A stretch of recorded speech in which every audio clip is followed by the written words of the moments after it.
How to send Amazon package to a different countries. So let's get started. First of all, you have to open up amazon.com and then make sure to log in into your Amazon account. Once you land on this interface, now navigate to your profile name at the top right corner. Click on it.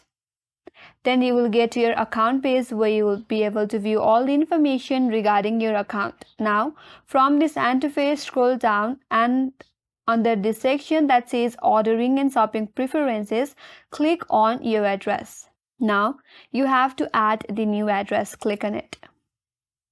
From here, you have to change the address to a different country. So first of all, you choose a different country. And under that, you have to fill in all the details, that is your full name and last name, your street address, city, province, zip code, and phone number.